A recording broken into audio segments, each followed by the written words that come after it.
नमः शिवाय। शिव जी सदा सहाय। ओम नमः शिवाय। गुरु जी सदा सहाय। चलिए आज का अध्याय शुरू करते हैं। चंचुला के प्रयत्न से पार्वती जी की आज्ञा पाकर तुमरू का विध्वंस विंध्य पर्वत पर शिवपुराण की कथा सुनकर बिंदु का पिशाच योनि से उद्धार करना और उन दोनों दंपति का शिवधाम में सुखी होना। सूत जी कहते हैं, शौनक एक दिन परमानंद में निमग्न हुई चंचुला ने उमा देवी के पास जाकर प्रणाम किया और दोनों हाथ जोड़कर वह उनकी स्तुति करने लगी। चंचुला बोली, गिरिराज नंदनी स्कंद माताओं में मनुष्यों ने सदा आपका सेवन किया है। समस्त सुख देने वाली शंभु प्रिय आप ब्रह्म स्वरूपिणी हैं। विष्णु और ब्रह्मा आदि देवताओं द्वारा सेव्य हैं। आप ही सगुणा और निर्गुणा हैं तथा आप ही सूक्ष्मा सच्चिदानंद स्वरूपिणी आद्या प्रकृति हैं। आप ही संसार की सृष्टि पालन और संहार करने वाली है। तीनों गुणों का आश्रय भी आप ही हैं। ब्रह्मा विष्णु और महेश्वर इन तीनों देवताओं का आवास स्थान और उत्तम प्रतिष्ठा करने वाली पराशक्ति आप ही हैं। सूत जी कहते हैं, शौनक जिसे सदगति प्राप्त हो चुकी थी वह चंचुला इस प्रकार महेश्वर पत्नी उमा की स्तुति करके सिर झुकाए चुप हो गई। उसके नेत्रों में प्रेम के आंसू उमड़ आए थे। तब करुणा से भरी हुई शंकर प्रिया भक्त वत्सला पार्वती देवी ने चंचुला को संबोधित करके बड़े प्रेम से इस प्रकार कहा। पार्वती बोली, सखी चंचुले सुंदरी, मैं तुम्हारी की हुई इस स्तुति से बहुत प्रसन्न हूँ। बोलो, क्या वर मांगती हो? तुम्हारे लिए मुझे कुछ भी अधेय नहीं है। चंचुला बोली, निष्पाप गिरिराज कुमारी, मेरे पति बिंदु इस समय कहाँ हैं? उनकी कैसे गति हुई? पर यह मैं नहीं जानती। कल्याणमयी दीन वत्सले, मैं अपने उन पति देव से जिस प्रकार संयुक्त हो सकूं वैसा ही उपाय कीजिए। महेश्वरी महादेवी, मेरे पति एक क्षुद्र जातीय वैश्या के प्रति आसक्त थे और पाप में डूबे रहते थे। उनकी मृत्यु मुझसे पहले ही हो गई थी।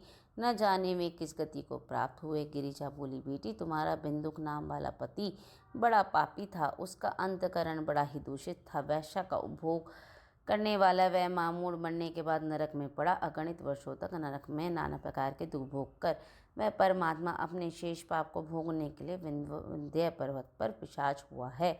इस समय वह पिशाच अवस्था में ही है और नाना प्रकार के क्लेश उठा रहा है। वह दुष्ट वहीं वायु पीकर रहता है और सब प्रकार के कष्ट सहता है। सूत जी कहते हैं, शौनक, गौरी देवी की यह बात सुनकर उत्तम व्रत का पालन करने वाले चंचुला उस समय पति के महान दुख से दुखी हो गई। फिर मन को स्थिर करके उस ब्राह्मण पत्नी ने व्यथित हृदय से महेश्वर को प्रणाम करके पुनः पूछा। चंचुला बोली, महेश्वरी महादेवी, मुझ पर कृपा कीजिए और दूषित कर्म करने वाले मेरे उस दुष्ट पति का अब उद्धार कर दीजिए। देवी, कुलसित बुद्धि वाले मेरे उस परमात्मा पति को किस उपाय से उत्तम गति प्राप्त हो सकती है, यह शीघ्र बताइए। आपको नमस्कार है। पार्वती जी ने कहा, तुम्हारा पति यदि शिव पुराण की पुण्यमयी उत्तम कथा सुने तो सारी दुर्गति को पार करके वह उत्तम गति का भागी हो सकता है। अमृत के समान मधुर अक्षरों से युक्त गौरी देवी के वचन आदरपूर्वक सुनकर चंचुला ने हाथ जोड़ मस्तक झुकाकर उन्हें बारंबार प्रणाम किया और अपने पति के समस्त पापों की शुद्धि और उत्तम गति की प्राप्ति के लिए पार्वती देवी से यह प्रार्थना की कि मेरे पति को शिव पुराण सुनने की व्यवस्था होनी चाहिए। उस ब्राह्मण पत्नी ने बारंबार प्रार्थना करके शिव प्रिया गौरी देवी को बड़ी दया आई। उन भक्तवत्सला महेश्वरी गिरिराज कुमारी ने भगवान शिव की उत्तम कीर्ति का गुणगान करने वाले गंधर्वराज तुमरू को बुलाकर उनसे प्रसन्नतापूर्वक इस प्रकार कहा, तुमरो, तुम्हारी भगवान शिव में प्रीति है। तुम मेरे मन की बातों को जानकर मेरे अभिष्ट को सिद्ध करने वाले हो, इसलिए मैं तुमसे एक बात कहती हूँ। तुम्हारा कल्याण हो तो मेरी इस सखी के साथ शीघ्र ही विंध्य पर्वत पर जाओ। वहाँ एक महाघोर और भयंकर पिशाच रहता है। उसका वृतांत तुम आरंभ से ही सुनो।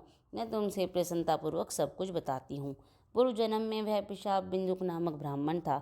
मेरी सखी चंचुला का पति था, परंतु वह दुष्ट वैश्यागामी हो गया।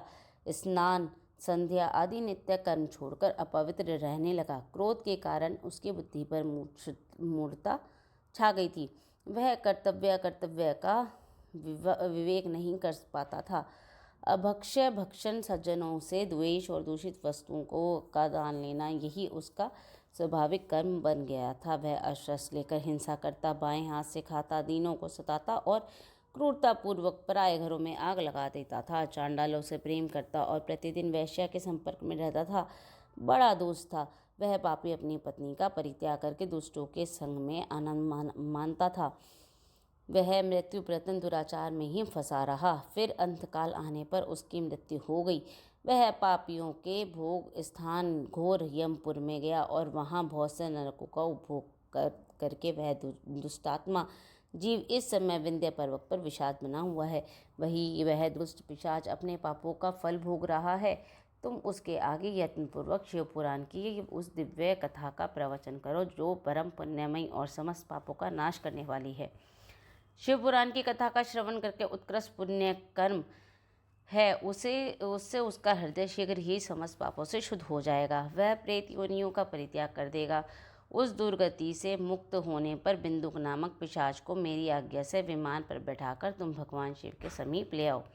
सूत जी कहते हैं, शौनक महेश्वरी उमा के इस प्रकार आदेश देने पर गंधर्वराज तुमरू मन ही मन बड़े प्रसन्न हुए। उन्होंने अपने भाग्य की सराहना की। तत्पश्चात उस पिशाच की सती साध्वी पत्नी चंचुला के साथ विमान पर बैठकर नारद के प्रिय मित्र तुमरू वेगपूर्वक विंध्याचल पर्वत पर गए, जहाँ वह पिशाच रहता था।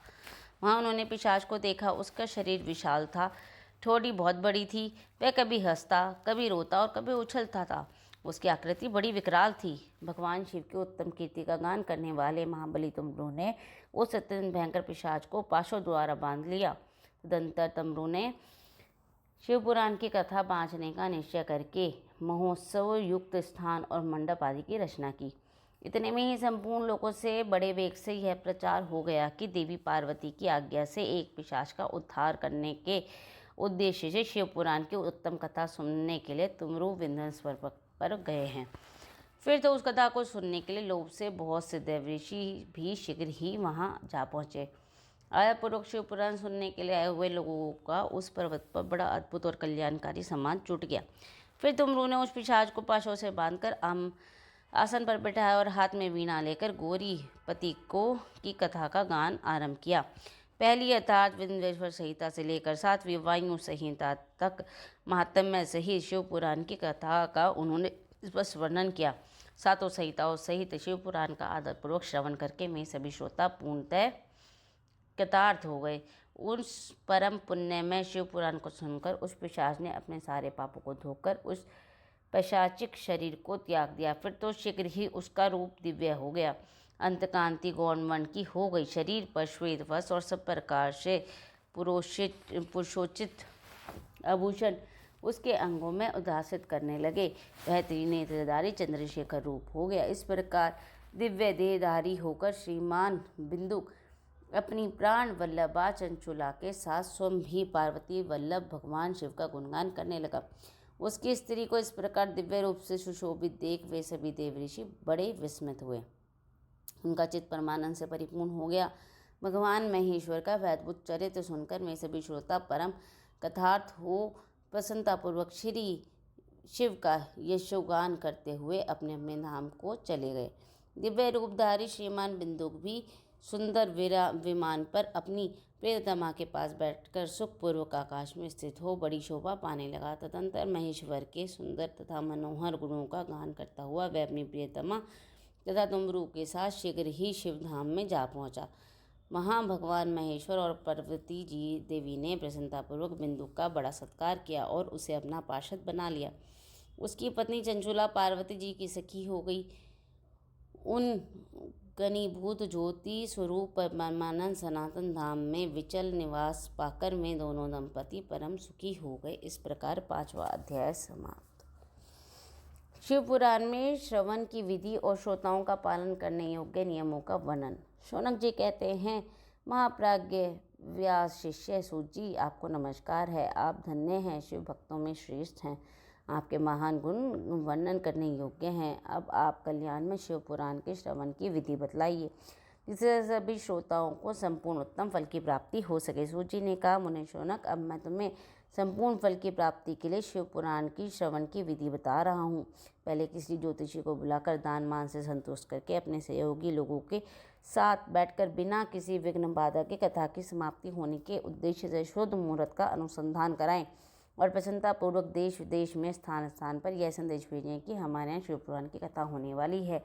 अपने कल्याण की इच्छा से रखने वाले लोगों को सुनने के लिए अवश्य पधारना चाहिए। कुछ लोग भगवान श्री हरि की कथा से बहुत दूर पड़ गए हैं। कितने ही स्त्री शूद्र आदि भगवान शंकर के कथा कीर्तन से वंचित रहते हैं। उन सबको भी सूचना दी जाए कि ऐसा प्रबंध करना चाहिए। देश देश में जो भगवान शिव के भक्तों और शिव कथा में कीर्तन और श्रवण के लिए उत्सुक हों, उन सबको आदरपूर्वक बुलवाना चाहिए और आए हुए लोगों का सब प्रकार से आदर सत्कार करना चाहिए।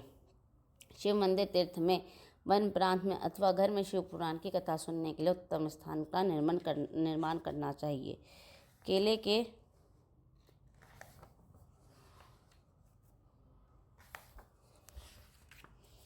खंभों से सुशोभित एक ऊंचा कथा मंडप तैयार कराएं। उसे सब और फल पुष्प आदि से और सुंदर चंदोवे से अलंकृत करें और चारों ओर ध्वजा पताका लगाकर तरह तरह के सामानों से सजाकर सुंदर शोभा संपन्न बना दें। भगवान शिव के प्रति सब प्रकार के उत्तम भक्ति करनी चाहिए। वही सब तरह से आनंद का विधान करने वाली है। परमात्मा भगवान शंकर के लिए दिव्य आसन का निर्माण करना चाहिए और कथावाचक के लिए भी चाहिए कि वह एक दिव्यासन के लिए भी एक ऐसा दिव्यासन बनाना चाहिए जो उनके लिए सुखद हो सके। उन्हें नियम पूर्वक कथा सुनने वाले श्रोताओं के लिए भी यथायोग्य सुंदर स्थानों की व्यवस्था करनी चाहिए। अन्य लोगों के लिए साधारण स्थान ही रखना चाहिए, जिसके मुख से निकली हुई वाणी देहधारियों के लिए कामधेनु के समान अभिष्ट फल देने वाली होती है। उस पुराण वेत्ता विद्वान वक्ता के प्रति तुच्छ बुद्धि कभी नहीं करनी चाहिए। संसार में जन्म और गुणों के कारण बहुत से गुरु होते हैं, परंतु उन सब में पुराणों में ज्ञाता विद्वान ही परम गुरु माना गया है। पुराण वेत्ता पवित्र, दक्ष, शांत, ईर्ष्या पर विजय पाने वाला, साधु और दयालु होना चाहिए। ऐसा प्रवचन कुशल विद्वान इस पुण्यमयी कथा को कहे। सूर्योदय के आरंभ करके 3:30 पहर तक उत्तम बुद्धि वाले विद्वान पुरुष को शिव पुराण की कथा सम्यक रीति से बाँचनी चाहिए। मध्यकाल की 2 घड़ी तक कथा बंद रखनी चाहिए, जिससे कथा कीर्तन से अवकाश पाकर लोग मलमूत्र का त्याग कर सकें। कथा प्रारंभ करने के दिन से एक दिन पहले व्रत ग्रहण करने के लिए भक्तों को शोर करा लेना चाहिए। जिन दिनों कथा हो रही हो उन दिनों प्रयत्नपूर्वक प्रातःकाल का सारा नित्य कर्म संक्षेप में ही कर लेना चाहिए। वक्ता के पास उसकी सहायता के लिए एक दूसरा वैसा ही विद्वान स्थापित करना चाहिए। वह भी सब प्रकार से संशयों को निवृत्त करने में समर्थ और लोगों को समझाने में कुशल हो। कथा में आने वाले विघ्नों की निवृत्ति के लिए गणेश जी का पूजन करें। कथा के स्वामी भगवान शिव की और विशेषतः शिव पुराण की पुस्तक की भक्तिभाव से पूजा करें। तत्पश्चात उत्तम बुद्धि वाला श्रोता तन मन से शुद्ध और प्रसन्नचित हो आदरपूर्वक शिव पुराण की कथा सुने। जो वक्ता और श्रोता अनेक प्रकार के कर्मों में भटक रहे हों, काम आदि 6 विकारों से युक्त हों, स्त्री में आसक्ति रखते हों और पाखंड पूर्व बातें करते हों, वे पुण्य के भागी नहीं होते। जो लौकिक चिंता और धन, ग्रह और पुत्र आदि की चिंता को छोड़कर कथा में मन लगाए रहते हैं, उन शुद्ध बुद्धि वाले पुरुषों को उत्तम फल की प्राप्ति होती है। जो श्रोता श्रद्धा और भक्ति से युक्त होते हैं, दूसरों कर्मों में मन नहीं लगाते और मौन, पवित्र और उद्वेग शून्य होते हैं, वे ही पुण्य के भागी होते हैं। सूत जी बोले, शौनक, अब शिव पुराण सुनने के लिए व्रत लेने वाले पुरुषों के लिए जो नियम है उसे भक्तिपूर्वक सुनो। नियम पूर्वक इस श्रेष्ठ कथा को सुनने के बिना किसी विघ्न बाधा के उत्तम फल की प्राप्ति होती है। जो लोग दीक्षा से रहित हैं, उनका कथा श्रवण में अधिकार नहीं है। अतः उन्हें कथा सुनने की इच्छा रखने वाले सब लोगों को पहले वक्ता की दीक्षा ग्रहण करनी चाहिए। जो लोग नियम से कथा सुने, उनको ब्रह्मचर्य से रहना, भूमि पर सोना, पत्तल में खाना और प्रतिदिन कथा समाप्त होने पर ही अन्न ग्रहण करना चाहिए। जिसमें शक्ति हो वह पुराण की समाप्ति तक उपवास करके शुद्धतापूर्वक भक्ति भाव से उत्तम शिव पुराण को सुने। इस कथा का व्रत लेने वाले पुरुषों को प्रतिदिन एक ही बार हविष्यान्न भोजन करना चाहिए। जिस प्रकार से कथा का श्रवण नियम पूर्वक सज सके वैसा ही करना चाहिए। गरिष्ठ अन्न, दाल, जला अन्न, सेम, मसूर, भाव दूषित और बासी अन्न को खाकर कथाव्रती पुरुष कभी कथा को ना सुने। जिसे कथा का व्रत ले रखा हो वह पुरुष प्याज, लहसुन, हींग, गाजर, मादक वस्तु तथा आमिष कही जाने वाली वस्तुओं को त्याग दे। कथा का व्रत लेने वाला पुरुष काम, क्रोध आदि 6 विकारों को, ब्राह्मणों की निंदा को और पतिव्रता और साधु संतों की निंदा को भी त्याग दे। कथाव्रती पुरुष प्रतिदिन सत्य, शौच, दया, मौन और सरलता, विनय तथा हार्दिक उदारता, इन सद्गुणों को सदा अपनाए रखे। श्रोता निष्काम हो या सकाम, वह नियम पूर्वक कथा सुने। सकाम पुरुष अपनी अभिष्ट कामना को प्राप्त कर लेता है और निष्काम पुरुष मोक्ष को पा लेता है। दरिद्र, क्षय का रोगी, पापी, भाग्यहीन तथा संतान रहित पुरुष भी इस उत्तम कथा को सुने। काक, बंदिया आदि जो 7 प्रकार की दुष्ट स्त्रियां हैं में तथा जिनका गर्भ गिर जाता है, वह इन सबको शिव पुराण के उत्तम कथा को सुनना चाहिए। मुनि, स्त्री हो या पुरुष, सबको यत्नपूर्वक विधि विधान से शिव पुराण की उत्तम कथा को सुनना चाहिए। महर्षि, इस प्रकार शिव पुराण की कथा के पाठ और श्रवण संबंधी यज्ञोत्सव की समाप्ति होने पर श्रोताओं को भक्ति एवं प्रतंत्र पूर्वक भगवान शिव की पूजा की भांति पुराण पुस्तक की पूजा भी करनी चाहिए। निरंतर विधिपूर्वक वक्ता का भी पूजन करना आवश्यक है। पुस्तक को आच्छादित करने के लिए नवीन और सुंदर बस्ता बनवाएं और उसे बांधने के लिए दृढ़ और दिव्य डोरी लगवाएं। फिर उसका विधिवत पूजन करें। मुनि इस प्रकार महान उत्सव के साथ पुस्तक और वक्ता की विधिवत पूजा करके वक्ता की सहायता के लिए स्थापित हुए पंडित का भी उसी के अनुसार धन आदि के द्वारा उससे कुछ ही कम सत्कार करें। वहाँ आए हुए ब्राह्मणों को अन्न धन आदि का दान करें। साथ ही गीत, वाद्य और नृत्य आदि के द्वारा महान उत्सव रचाएं। मुनि, यदि श्रोता विरक्त हो तो उसके लिए कथा समाप्ति के दिन विशेष रूप से उस गीता का पाठ करना चाहिए जिसे श्री रामचंद्र जी ने के प्रति भगवान शिव ने कहा था। यदि श्रोता ग्रस्त हो तो वह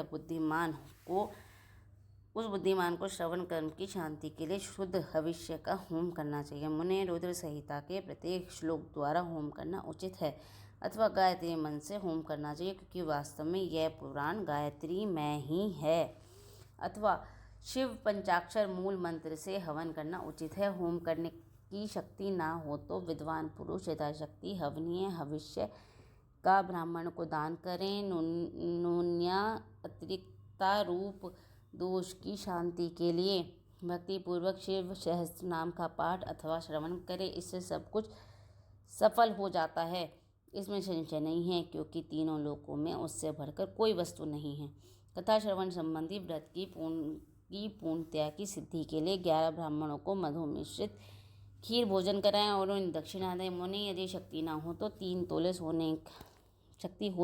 तोले सोने का एक सुंदर सिंहासन बनवाए और उस पर उत्तम अक्षरों में लिखी और लिखाई हुई शिव पुराण की पोथी विधिपूर्वक स्थापित करें। तत्पश्चात पुरुष उसकी आह्वान आदि विविध उपचारों से पूजा आकर के दक्षिणा चढ़ाएं। फिर जितेंद्रिय आचार्य को वस्त्र, आभूषण और गंध आदि के पूजन करके दक्षिणा सहित वह पुस्तक वाला उन्हें समर्पित कर दे। उत्तम बुद्धि वाला श्रोता इस प्रकार भगवान शिव के संतोष के लिए पुस्तक का दान करें।